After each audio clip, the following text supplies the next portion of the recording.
amin.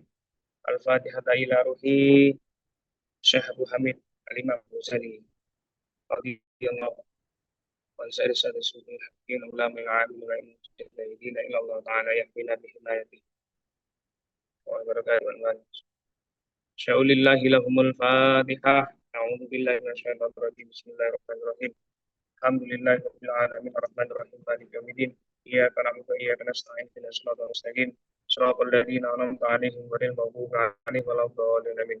Khususan ila muassis ma'hadil qadiri mudarrisi muallimihi wa jami' musamihi nabi ta'sisi jami'ah Kiai Haji Ahmad Muzaki Syah wa kulli man lahu fadlun bi qiyami hadzal majlis mubarak sya'ulillahi lahumul Fatihah. A'udzu billahi minasyaitonir rajim. Bismillahirrahmanirrahim. Alhamdulillahirabbil alamin arrahmanir rahim maliki yaumiddin. Iyyaka na'budu wa iyyaka nasta'in ihdinas siratal mustaqim siratal ladzina an'amta 'alaihim ghairil maghdubi 'alaihim waladdallin amin.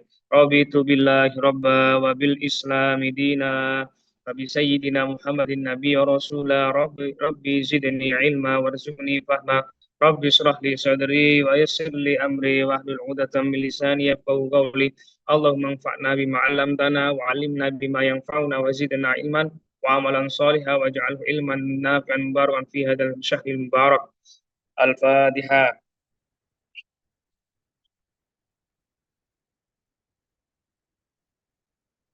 Terima kasih kami sampaikan hadirin yang kami hormati. Pada kesempatan kali ini kita akan mengkaji salah satu pembahasan yang terpenting ya dalam khazanah tasawuf Islam, yaitu kitab Ajaibul Qalb atau keajaiban hati sebagaimana dijelaskan dalam kitab monumental yaitu kitab Ihya Ulumuddin karya Hujjati. Sebagai pengantar, mengapa hati dibahas begitu mendalam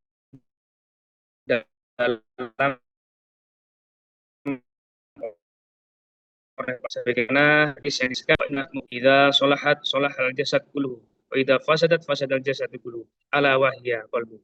Nah, untuk kali ini materi yang pertama nanti akan menyampaikan mengenai hakikat qalbu, roh dan akal dan nafs. Dan pada saya yang hormat Al-Ustadz Muhammad Rizky Zainal Islam. Nanti kami batasi waktu 7 menit, waktu dan tempat kami aturkan. Bismillahirrahmanirrahim. Assalamualaikum warahmatullahi wabarakatuh. Alhamdulillah. Alhamdulillahilladzi tahayyara duna idraki jalalihil qulubu wal khawatir wa tadahashu fi mabadi'i isyraki anwarihil ahdathu wan nawadhir. Alhamdulillah al-muttali' ala khafiyati sarair al-alimi bi maknunatid dhamair al-mustaghni fi tadbiri mamlakatihi anil musyawiri wal muwazir muqallibil qulub ghafaridz dzunub wa sattaril uyub wa muftarijil kurub. Amma ba'd.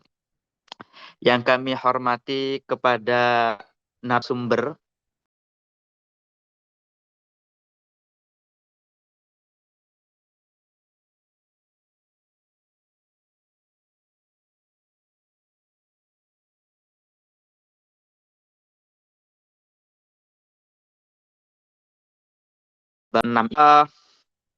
langsung saja di sini saya kebagian materi tentang Ajaibul Qalb, yang mana kitab ini adalah kitab yang ketiga atau jilid ketiga dalam kitab Ihya Ulumuddin, karena di kitab Ihya itu ada 4 jilid. Jadi jilid pertama dan jilid kedua itu membahas tentang ilmu dzahir, yaitu fikih ibadah dan fikhul adat. Kemudian di kitab yang ketiga dan keempat ini membahas tentang ilmu batin, yaitu tentang al-muhlikat wal munjiyat, sesuatu yang dapat merusak terhadap hati dan sesuatu yang dapat menyelamatkan hati. Jadi fokus pembahasan di bab ini adalah tentang hati. Kenapa hati? Karena fasyaraful insan wa fadilatuhul latifa biha jumlatan min asnafil khalqi bistidadihi li ma'rifatillahi subhanahu wa ta'ala. Jadi hati itu nanti adalah al-mutaqarrib ilallah, yang dapat mendekatkan kita kepada Allah, wa huwal amilu lillah, dan bekerja atas untuk Allah, wa huwa sa'i ilallah, dan yang berjalan kepada Allah, wa huwal mukasyif bima indallah. Jadi sedangkan jawareh atau anggota tubuh kita ini atsba wa khodam. Jadi pengikut dan juga pelayan. Kenapa hati itu penting? Katanya Imam Ghazali di dalam muqaddimahnya di kitab Ajaibul Qalb ini, wa huwal ladzi idza arafal insan faqad arafa nafsah. Jadi sebelum ke pembahasan man arafa nafsah kemarin itu, ada yang perlu diketahui terlebih dahulu oleh manusia, yaitu tentang qalb. Wa huwal ladzi idza arafahul insan faqad arafa nafsah. Karena orang jika sudah tahu inti dari al-qalb itu, maka sungguh dia telah mengerti atau memahami nafsunya atau dirinya, hakikat dirinya. Wa idza arafa nafsah faqad arafa rabbah. Ketika telah mengetahui diri hakikat dirinya, maka dia telah mengetahui Tuhannya. Namun kebalikannya, hati itu alladzi idza jahilahul insan, ketika orang hidup tidak mengetahui hakikat hati yang sebenarnya dalam ilmu tasawuf, faqad jahila nafsah, maka sungguh dia telah kehilangan identitas dirinya atau tidak mengetahui dirinya sendiri. Ketika dia telah tidak mengetahui kepada dirinya sendiri, maka jelas dia tidak mengetahui Tuhannya.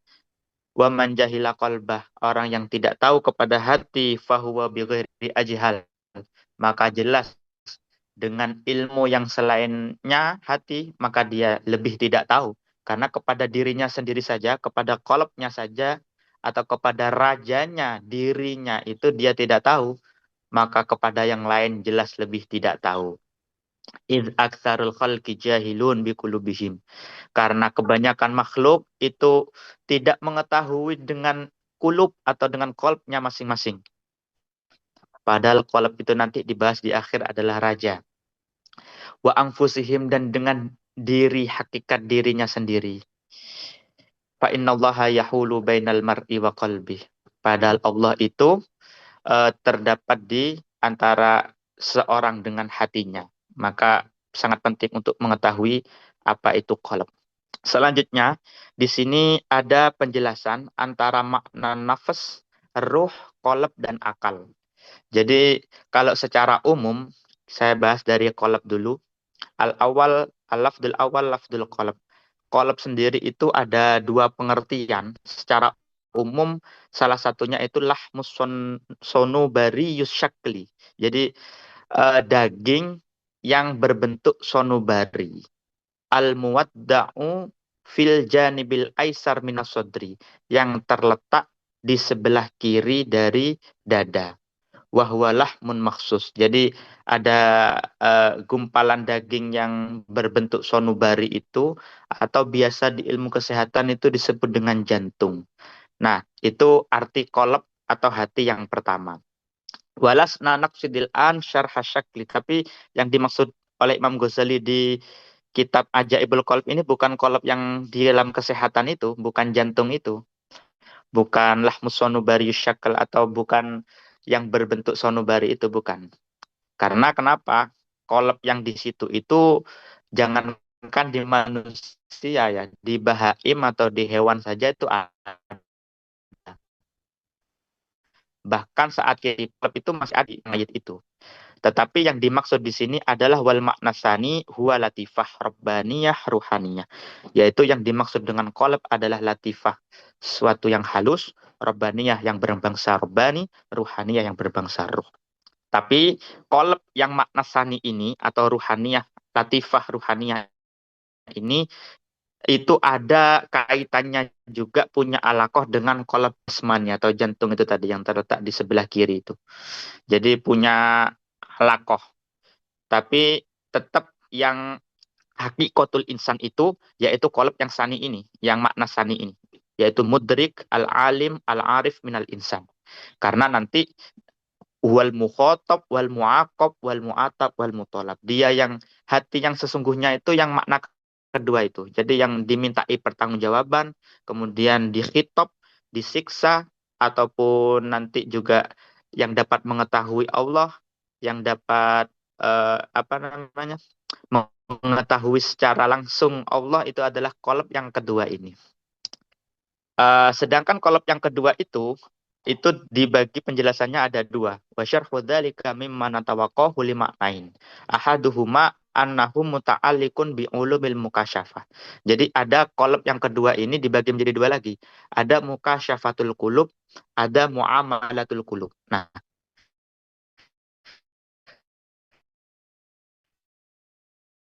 yang dibahas oleh Imam Ghazali ini bukan yang muka kitab Ulumul Mu'allam. Jadi yang dimaksud adalah muamalatul qulub. Jadi tentang bagaimana ausofuha sifat-sifatnya qulub wa ahwaluha dan keadaan-keadaan qulub. La zikra hakikotiha, tidak menyebut tentang mukasyafah ya atau hakikat. Karena itu tidak diperlukan dalam muamalah dan juga pembahasannya dapat membingungkan orang yang masih awam dan masih baru berjalan di jalannya tasawuf itu. Selanjutnya Waktu lafaz kurang yang lebih kami kedua sudah. adalah ruh. Waktu kurang lebih Ruh kami. itu ya baik. Ruh itu juga ada dua ya. Ada ruh yang secara biologis atau secara jasmani yang mana dalam kedokteran itu kalau dalam materi yang dari ala dokter itu mengatakan ruh itu adalah nyawa ya. Jadi yang ada kaitannya dengan kolab. Jadi mamba'uhu al kolab. Jadi ruh dalam kesehatan itu ya nyawa. Ketika ruhnya itu mati, maka sumber dari jantung itu mati. Sehingga semua tubuh meliputi penglihatan, pendengaran, dan lain sebagainya itu mati. Nah, itu ruh yang eh, makna yang pertama. Tapi ruh yang dimaksud itu di sini itu ada makna yang kedua, yaitu ruh yang sifatnya itu adalah latifah, alimah, mudrikah minal insan. Jadi sama, sesuatu yang halus, yang mengetahui dan juga yang dalam firman Allah itu kulir ruhu min amri rabbi. Itu yang dimaksud ruh di situ adalah ruh makna yang kedua yaitu latifah. Selanjutnya tentang nafas karena waktunya mepet ini. Nafas itu juga ada dua makna. Kalau secara umum nafas itu yaitu maknanya jami' li quwwatil ghadab wasyahwat minal insan. Tapi ini adalah yang buruk ya. Jadi nafsu-nafsu yang maksudnya arti yang pertama ini adalah nafsu yang mengumpulkan antara kekuatan emosi dan juga syahwat. Tapi ini tergolong negatif ya. Al-jami' Satu lissifatil menit Ustaz, ya. madmumah. Kemudian nafsu yang kedua itu maknanya adalah latifah juga. Jadi nanti itu ada yang namanya nafsul mutmainnah ya.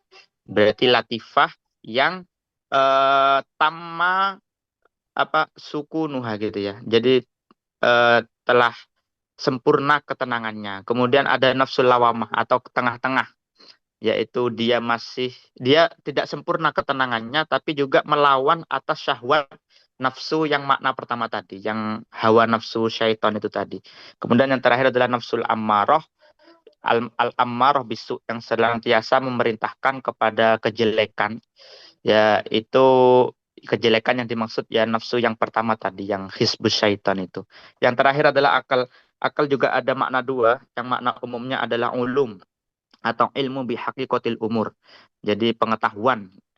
Sedangkan akal yang kedua adalah latifah juga.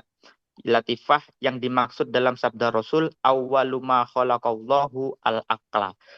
Pertama kali sesuatu yang diciptakan oleh Allah adalah akal. Jadi akal yang kedua itu akal yang latifah. Jadi secara umum keempat makna tadi, qalb, ruh, nafas dan akal itu punya makna masing-masing, tapi makna keduanya adalah latifah. Jadi makna keduanya adalah sesuatu yang halus, al-alimah, al-mudrikah, yaitu yang mengetahui, yang berjalan kepada Allah Subhanahu wa taala. Jadi Bisa disebutkan, Ustaz? ini ya dalam definisi ini semuanya mudah-mudahan dapat dipahami ya. Karena dalam memahami ini juga termasuk awal nanti sebelum kita menuju ke tentara hati dan juga hati sebagai raja. Terima kasih. Mohon maaf atas kekeliruan dan kepanjangannya ini. Ya. Oke, baik, terima kasih disampaikan untuk pemateri yang kedua, yaitu tentang tentara hati. Imam Ghazali menjelaskan bahwa hati itu memiliki tentara. Ada tentara yang tampak, ada tentara yang tidak tampak. Jika tentara ini tunduk kepada hati yang sehat, maka manusia akan menuju kebaikan. Namun, jika hati lemah, maka tentara akan memberontak. Untuk memperdalam pembahasan ini, untuk membahas tentang dinamika ini, kepada yang terhormat Ustazah Elifatul Jazil SPD, waktu dan tempat kami persilakan. Kami kasih waktu 7 menit. Ya. Bismillahirrahmanirrahim. Assalamualaikum warahmatullahi wabarakatuh.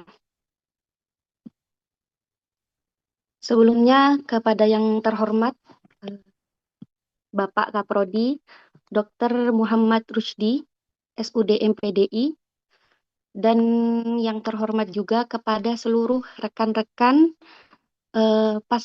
teman-teman pasca sarjana S2 PAI yang saya hormati. Langsung saja di sini saya ke bagian bab menjelaskan tentang tentara hati. Di sini Allah berfirman, "Wa ma ya'lamu junuda rabbika illahu." Yang artinya tidak ada yang mengetahui tentara-tentara Tuhanmu kecuali Dia, yakni Allah.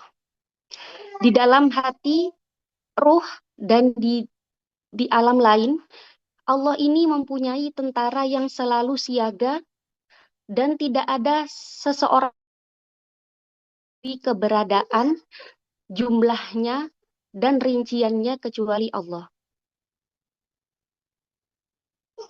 Lalu qalb, yakni sesuatu yang halus, yang tahu, yang merasa. Di sini qalb itu bukan yang dipaparkan pemateri satu ini, bukan sesuatu yang medis, itu bukan, melainkan sesuatu yang halus, yang tahu, yang merasa. Di sini tentara hati memiliki dua pasukan, yakni pasukan yang pertama yang dapat dilihat oleh mata, dan yang kedua yakni pasukan yang tidak dapat dilihat kecuali dengan mata batin. Maka posisi hati di sini menjadi raja, sedangkan pasukannya adalah pelayannya.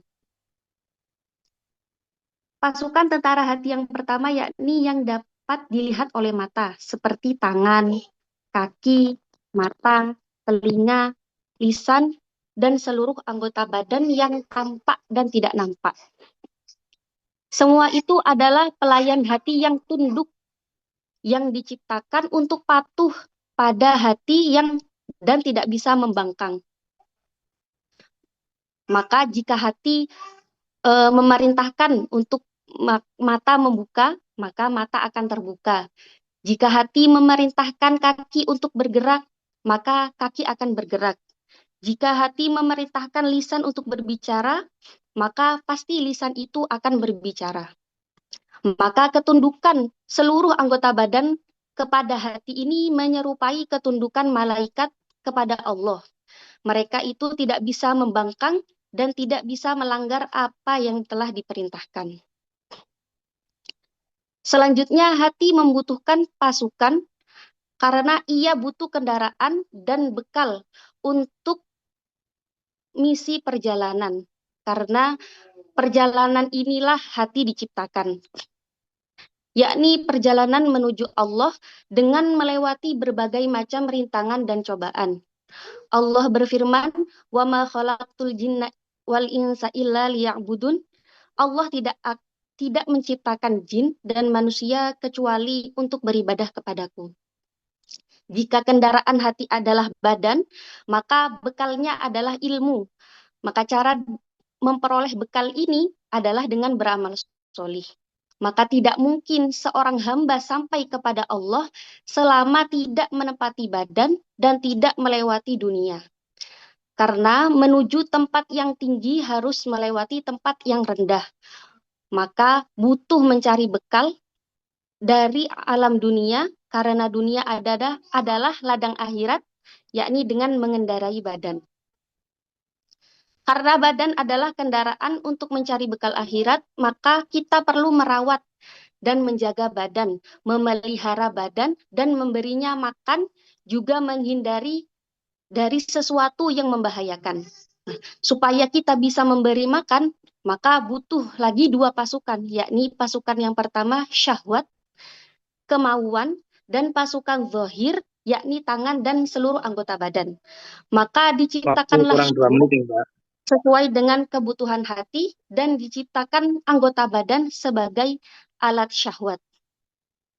Nah, untuk menghindari sesuatu yang berbahaya, maka qalb ini juga butuh dua pasukan, yakni pasukan batin berupa emosi atau ghadab dan pasukan zahir yang berupa tangan, kaki, dan seluruh juga anggota badan.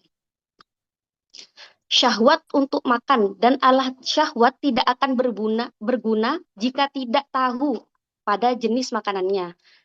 Maka untuk mengetahui makanannya butuh dua pasukan lagi, yakni pasukan batin, kemampuan untuk melihat, merasa, penciuman, pendengaran, meraba, dan pasukan yang kedua yakni pasukan zahir, yakni mata, telinga, hidung, dan lain-lain.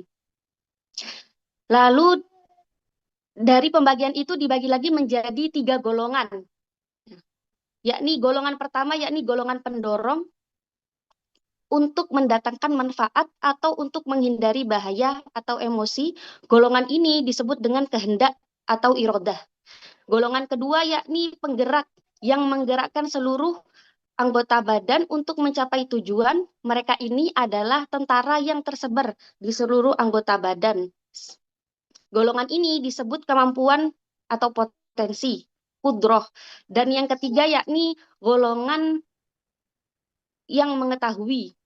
Mereka adalah kemampuan untuk melihat, mendengar, perasa, meraba. Golongan ini disebut dengan ilmu atau pengetahuan.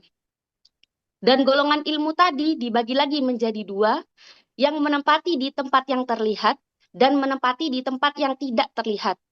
Pasukan yang berupa kemampuan melihat ini bertempat di mata, kemampuan mendengar ini bertempat di telinga, dan kemampuan penciuman itu bertempat di hidung.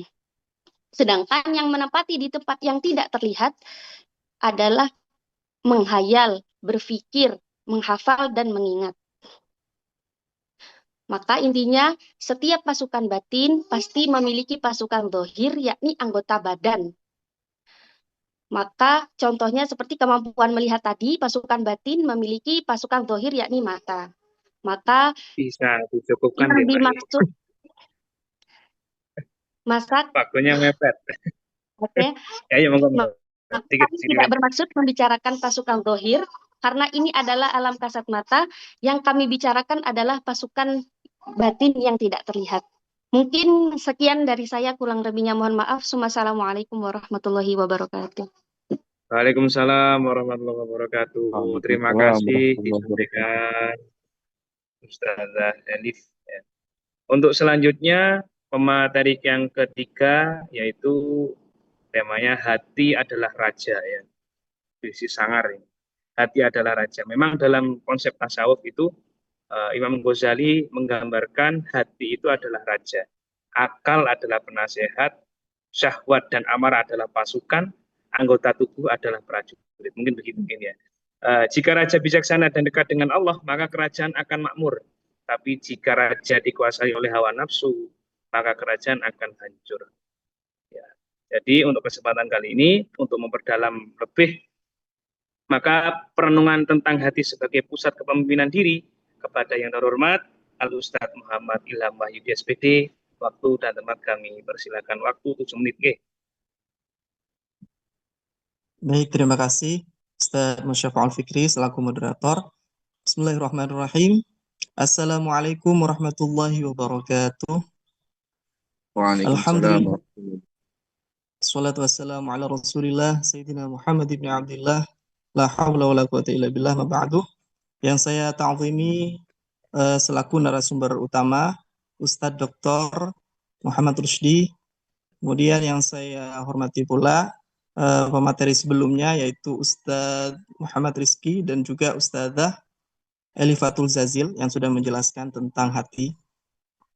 Dan teman-teman sekalian mahasiswa pasca sarjana yang saya hormati, masih di tema yang sama yang akan saya paparkan di sini adalah tentang hati adalah raja. Kenapa sih kok hati itu disebut sebagai raja? Kok bukan yang lain gitu? Misalkan akal atau yang lainnya ya.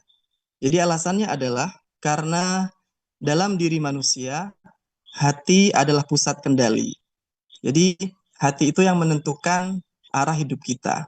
Ini sesuai dengan apa yang disabdakan Rasulullah Shallallahu Alaihi Wasallam tentang ada segumpal daging, yang mana kalau misalkan daging tersebut baik, maka baik pula lah seluruh jasadnya. Sedangkan kalau daging itu rusak, maka rusak pula seluruh jasadnya. Daging yang dimaksud di situ adalah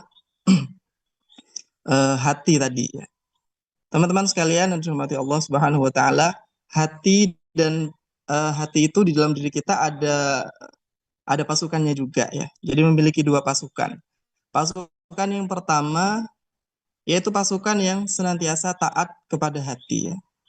Kemudian yang kedua ada pula pasukan yang kadang itu memberikan manfaat, kadang pula memberikan mudarat. Artinya di sini masih agak labil di sini. Nah, pasukan hati yang taat yang mulia ini adalah ilmu, hikmah dan juga tafakur, ya, berpikir dan merenung. Inilah yang disebut sebagai pasukan Allah Subhanahu wa taala dalam diri kita. Karena hati kita selalu dibimbing ke jalan yang benar. Sedangkan pasukan yang kedua, ini kadang-kadang baik, kadang-kadang buruk gitu ya, yaitu syahwat dan emosi ya. Nah, kalau keduanya ini bisa kita kendalikan dengan baik, maka syahwat ini bisa membuat seseorang itu semangat dalam ketaatan kepada Allah. Dan emosi bisa menghindarkan seseorang dari mara bahaya. Nah, sedangkan persoalannya sekarang adalah seringkali syahwat dan emosi kita itu justru memberontak dan menguasai hati. Nah, kalau hal ini terjadi, maka hati itu bisa menjadi budak daripada nafsu ya. Sedangkan yang seharusnya hati itu menjadi raja, malah menjadi budak. Nah, ini yang harus teman-teman sekalian waspadai. Kemudian di sini tentang ada 3 perumpamaan yang disebutkan oleh Imam Al-Ghazali dalam kitab ini. Yang pertama, bayangkan tubuh kita ini adalah sebuah kerajaan. Dan yang menjadi rajanya adalah hati. Kemudian yang menjadi penasehatnya adalah akal. Yang menjadi pelayannya adalah syahwat. Yang menjadi polisinya adalah emosi. Kemudian rakyatnya adalah anggota badan itu sendiri. Kalau misalkan rajanya bijak, maka ia akan mendengarkan penasehatnya, yaitu akal. Dan dia bisa mengendalikan pelayannya dengan baik, nafsunya dikendalikan, kemudian mendidik polisinya, yaitu emosinya agar tidak semena-mena. Maka kerajaan yang ada di dalam dirinya itu, ya, maksudnya kerajaan tersebut akan menjadi kerajaan yang baik, ya, kerajaan yang stabil, makmur gitu ya. Allah Subhanahu wa taala berfirman dalam Quran surah An-Nazi'at ayat 40 sampai 41, wa amma man khafa maqama rabbih wa nahan nafsa 'anil hawa fa innal jannata hiyal ma'wa. Adapun orang yang takut kepada kebesaran Tuhannya dan menahan diri dari hawa nafsunya, maka sungguh surgalah tempat tinggalnya. Jadi jelas, kemenangan itu bukan ketika kita bebas mengikuti hawa nafsu kita, tapi ketika kita mampu mengendalikannya. Teman-teman sekalian, perumpamaan yang kedua adalah bayangkan diri kita ini sedang berjihad dengan diri sendiri. Jika tubuh kita ini adalah sebuah kerajaan, hati kita adalah rajanya, dan nafsu kita adalah musuh dari dalam. Nah, kalau sang raja ini mampu melawan musuh itu, maka dia akan menjadi mulia. Rasulullah SAW bersabda, mengisyarakan di dalam hadis, meskipun hadis ini maudhu, mungkin lemah ya, tentang jihad besar, yaitu melawan hawa nafsu di dalam diri seseorang. Artinya ada musuh dalam selimut di dalam badan kita, yaitu nafsu kita. Makanya perang, ya, kita di sini kan harus belajar bahwa jihad terbesar itu bukan perang fisik, tapi yang melawan hawa nafsu yang ada dalam diri kita. Ya. Waktu 3 menit, Kemudian Ustaz. perumpamaan NG. Perumpamaan yang ketiga, bayangkan kita ini adalah seorang pemburu ya, yang mana penunggang kudanya adalah akal. Kemudian kudanya sendiri adalah syahwat. Kemudian anjing pemburu yang mengikutinya adalah emosi. Nah, dan kalau misalkan penunggang kudanya pintar, maka penunggang kudanya pintar dan kudanya itu jinak, anjingnya terlatih, maka ia akan berhasil dalam berburu. Tapi kalau misalkan penunggang kudanya bodoh atau tidak begitu pintar gitu ya, tidak bisa menunggangi kuda, terus kudanya liar ya, dan anjingnya itu suka menggigit sembarangan, maka ia akan gagal dan merusak semuanya. Kuda liar yang dimaksud di sini adalah seperti nafsu yang tidak terkendali. Kemudian anjing yang suka menggigit sembarangan itu seperti emosi kita yang meledak-ledak gitu. Dan penunggang yang bodoh ini adalah manusia yang tidak menggunakan akalnya dengan baik ya. Dari ketiga perumpamaan tadi, teman-teman sekalian, bisa kita simpulkan bahwa hati itu adalah pemimpin dalam diri manusia. Kemudian nafsu dan emosi itu bukan sepenuhnya kita matikan, tapi kita kendalikan ya. Dan akal dan ilmu harus menjadi penasehat utama di dalam diri kita. Karena kehancuran manusia bukan karena kurang pinter ya, bukan karena gak punya ilmu, tapi karena hatinya dikalahkan oleh nafsunya. Mudah-mudahan kita semua termasuk orang-orang yang mampu menjadikan hati kita sebagai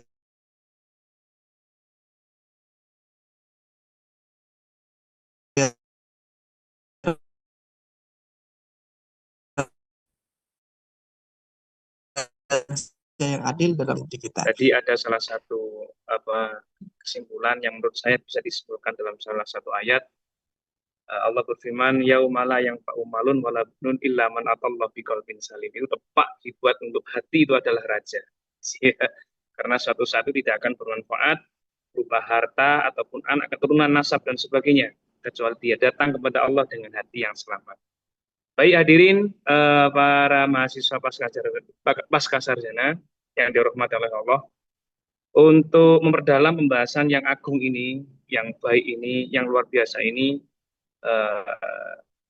ada dosen kita yang luar biasa membersama kita dari awal hingga akhir ini, yaitu yang nanti akan memberikan wawasan akademik dan perspektif ilmiah tentang konsep kolb ini ya dalam pendidikan Islam kontemporer, yaitu Bapak Dr. Kiai Muhammad Rusdi SUD MPD.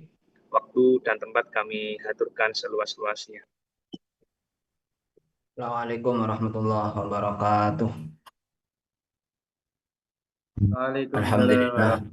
Salatu wassalamu ala rasulillah. Wala hawla wala quwata illa billah ma ba'd. Terima kasih atas waktunya Ustadz Musyafa'ul Fikri yang telah memberikan waktunya dan mengatur acara, dan seluruh pemateri yang sudah jelas saya kira dari awal dan terakhir pemateri tadi. Saya rasa sudah mewakili dari kitab yang menjadi materi hari ini. Dan saya kira penjelasannya juga sederhana dan mudah dicerna, sehingga itu menguatkan materi-materi sebelumnya dan memberikan pemahaman yang semakin paham untuk kita semua. Dari awal hingga hari ini tentang hati, saya kira apa yang masih tidak paham tentang diri gitu ya. Saya kira paham ya. Kalau tidak paham monggo ditulis di kolom komentar. Jadi tadi sudah dijelaskan tentang hati dengan semacam perumpamaannya dan seterusnya. Maka kita penguatannya begini saja ya. Merenung kita ya. Semuanya berada di depan layar, semuanya mengikuti kajian ini. Sekarang begini, eh, ini kan dari awal materi terus. Sekarang kita merasakan ya, merenung ya. Pertama, hati. Ayo kita rasakan hati kita, nurani kita. Saat ini maksudnya. Jangan kemana-mana pikirannya, jangan kemana-mana fokusnya.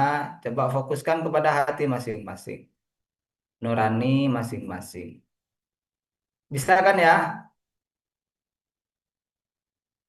Eh, ketemu kan Jangan ya? belajar gitu, Pak.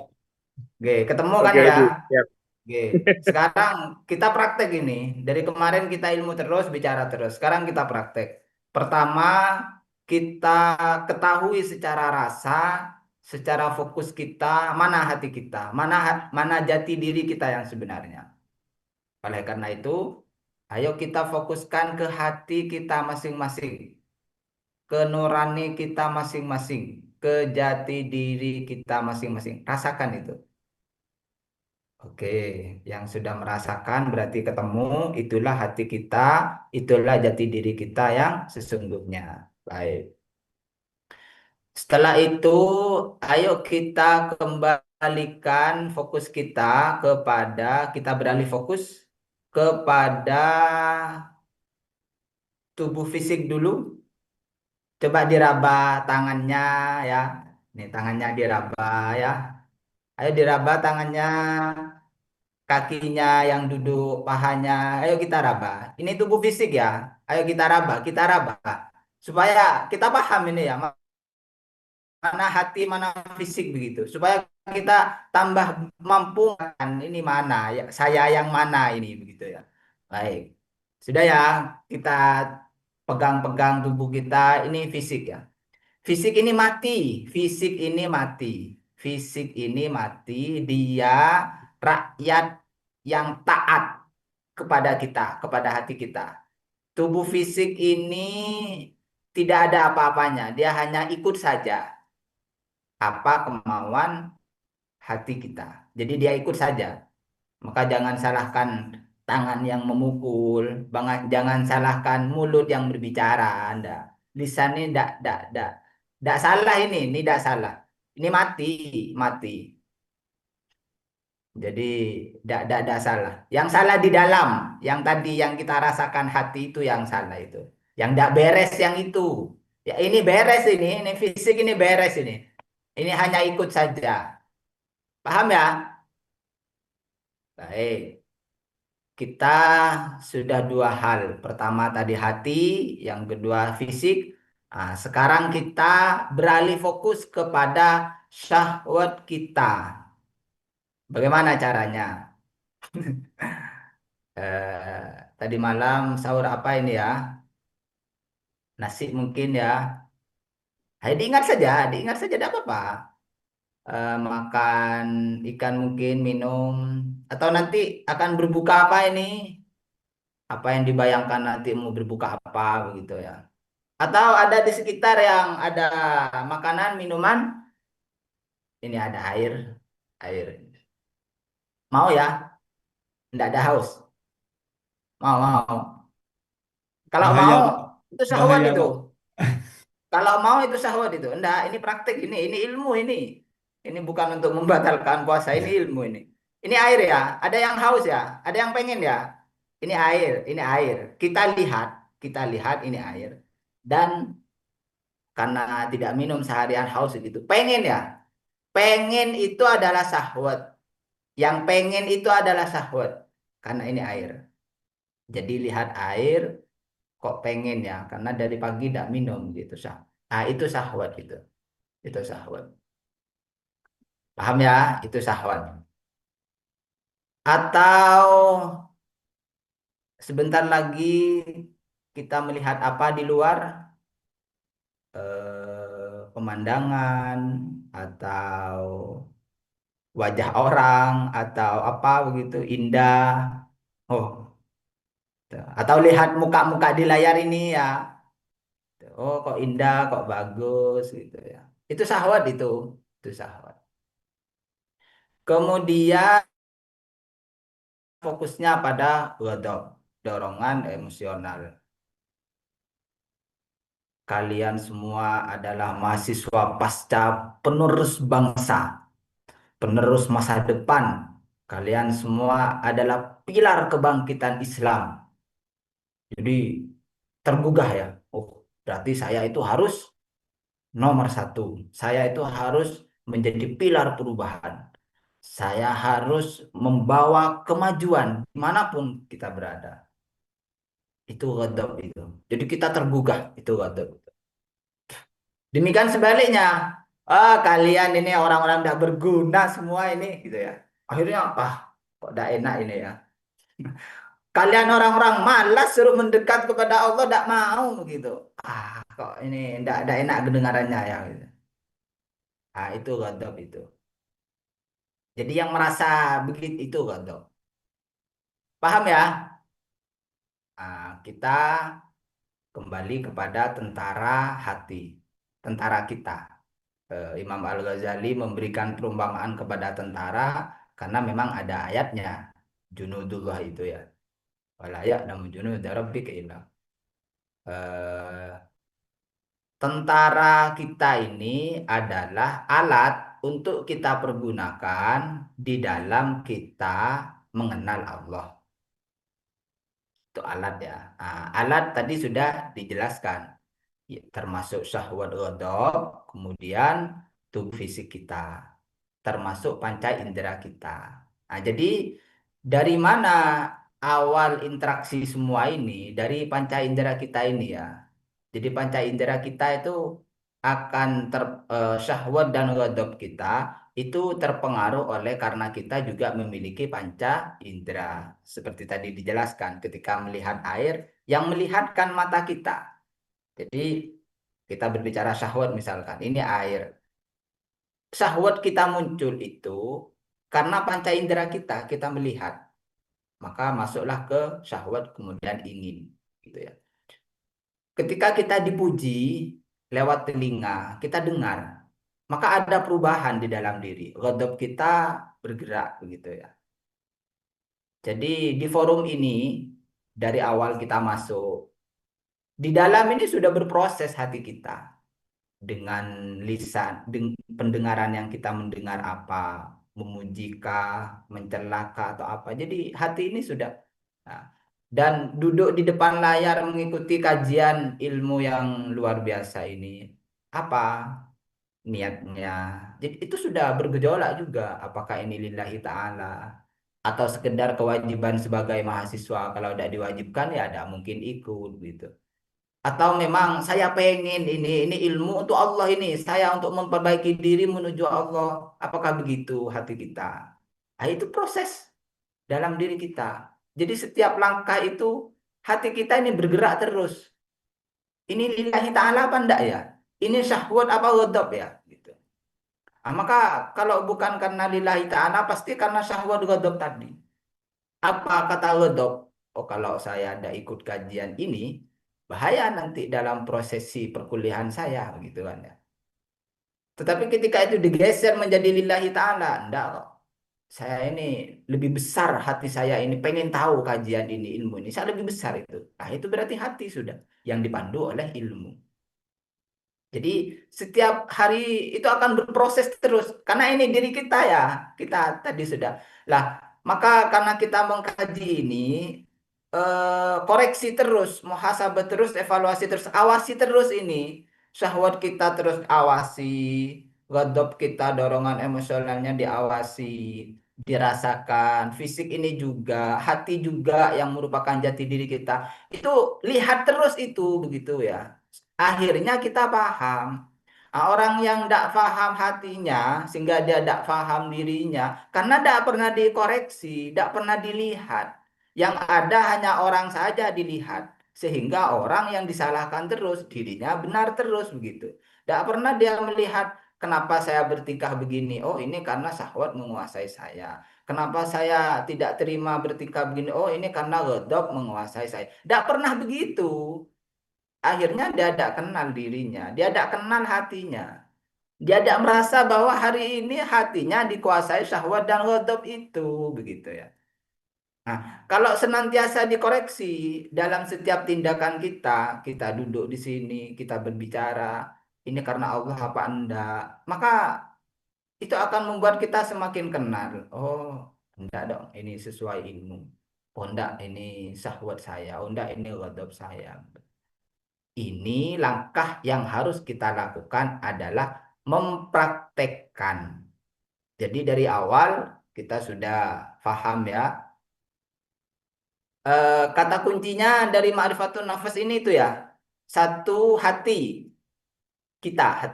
Yang itu hati sejati kita, diri kita itu ya, hati. Satu. Yang kedua, syahwat ghadab kita. Tadi sudah tahu ya, ini syahwat, ini ghadab. Yang ketiga, tubuh fisik ini yang ikut saja itu sudah. Kalau syahwat mau ya berarti dia ikut syahwat. Kalau sudah syahwat ghadab menguasai berarti ini ikut itu. Kemudian yang keempat adalah ilmu. Jadi ilmu ini yang akan membimbing hati kita menjadi baik. Maka semakin banyak ilmunya, semakin bergizi hatinya. Semakin dangkal ilmunya, semakin tidak bisa berbuat apa-apa hatinya. Terutama ilmu mengenai perbaikan diri. Itu ya. Pertanyaan. Oh, tidak ada pertanyaan berarti. Artinya paham semua ini ya. Tidak ada kolom di pertanyaan. Baik, sedikit.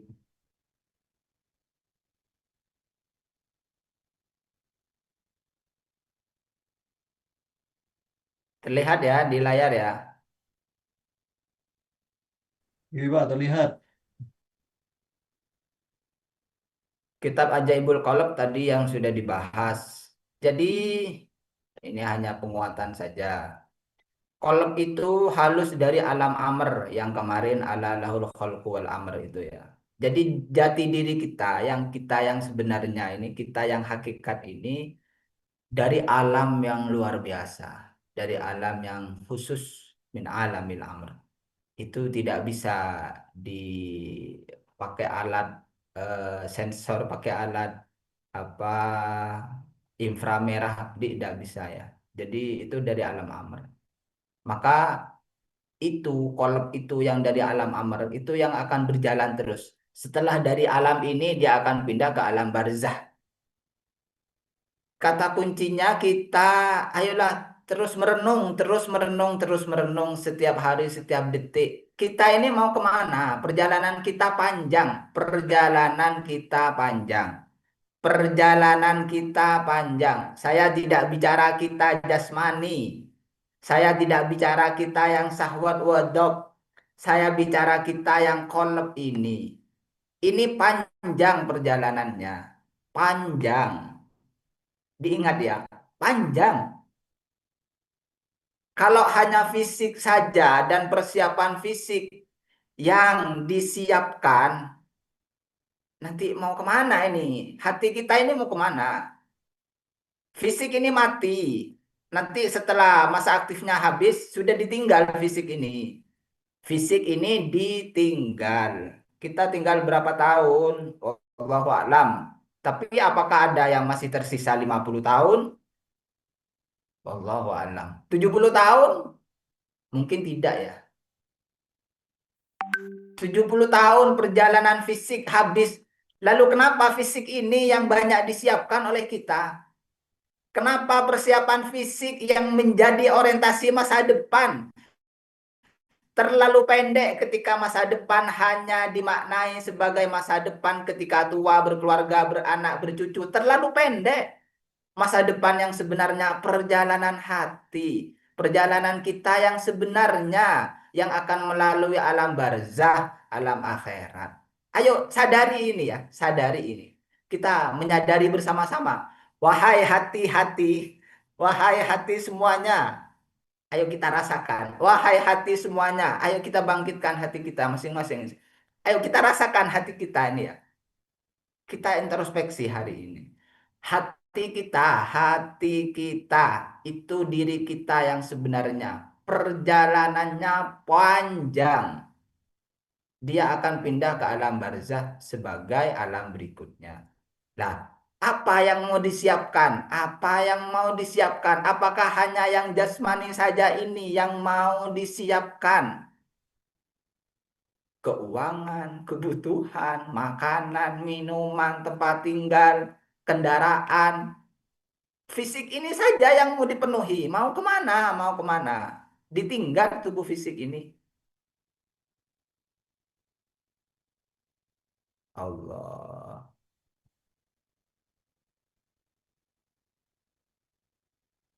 Apakah dorongan cinta mau mahabbah dalam wilayah kolbu atau nafsu? Baik. Ada pertanyaan masuk, dorongan cinta atau mahabbah itu wilayah kolbu atau nafs? Ya ini ya. Jadi kolab itu yang halus dari alam ruh, yang mendekat kepada Allah, yang bisa kenal kepada Allah itu hati. Kalau masih bingung bagaimana cara mengenal Allah dan tidak kenal Allah misalkan, itu karena hatinya masih dikuasai oleh syahwat dan ghadab tadi. Sehingga tidak bersih, maka dia tidak kenal kepada Allah secara luas, secara gamblang, secara jelas. Jadi hati yang berjalan ke Allah. Yang diterima Allah ketika bersih hati itu. Dan terhijab ketika kotor ya. Ketika kotor nyamannya terhijab, terhalang, ya tidak bisa mau lihat apa kalau sudah terhijab, bingung, sedih, ya itulah hati, bahagia, sedih itu hati. Yang senang juga hati, yang senang juga hati. Terus kalau cintanya cinta kepada harta, cintanya kepada pangkat, cintanya kepada duniawi misalkan, itu siapa yang cinta? Ya tetap hati yang cinta.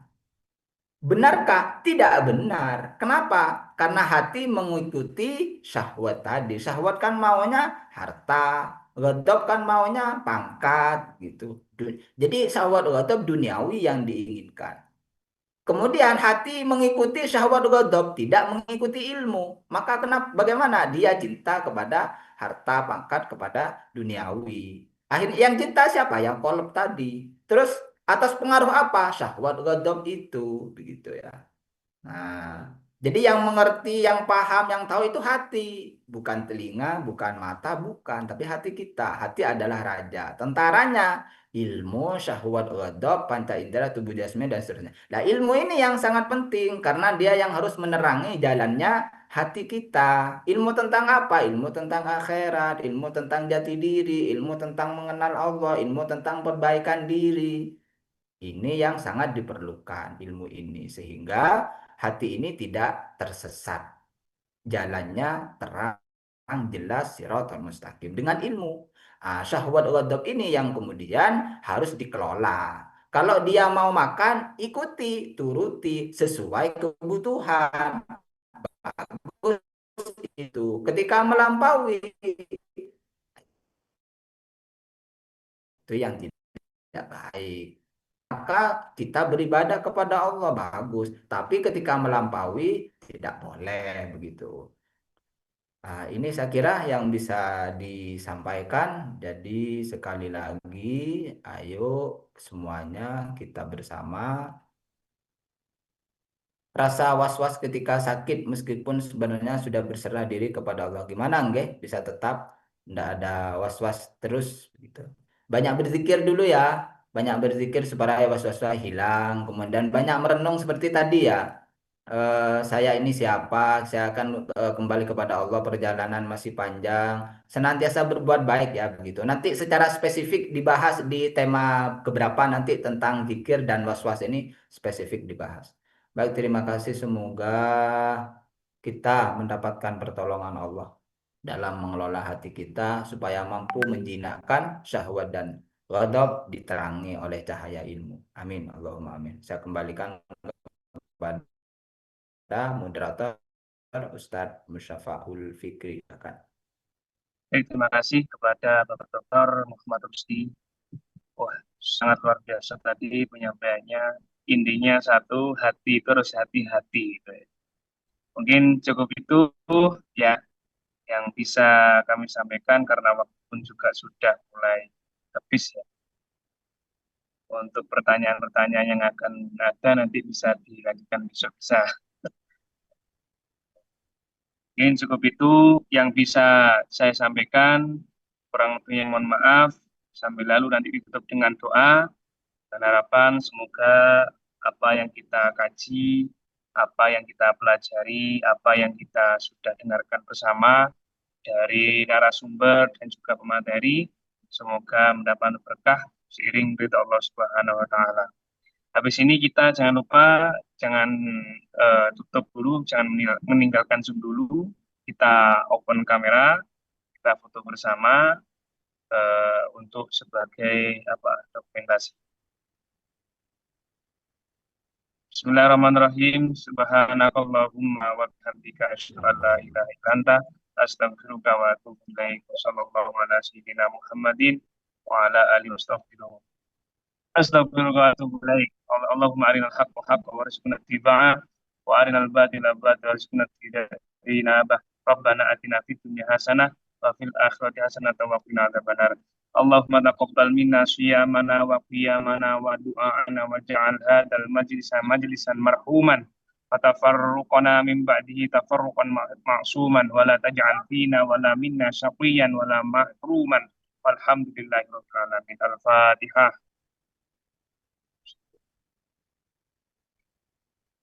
Wassalamualaikum warahmatullahi wabarakatuh.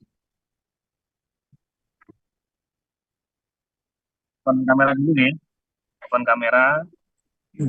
Bagian dokumentasi mohon dilaksanakan.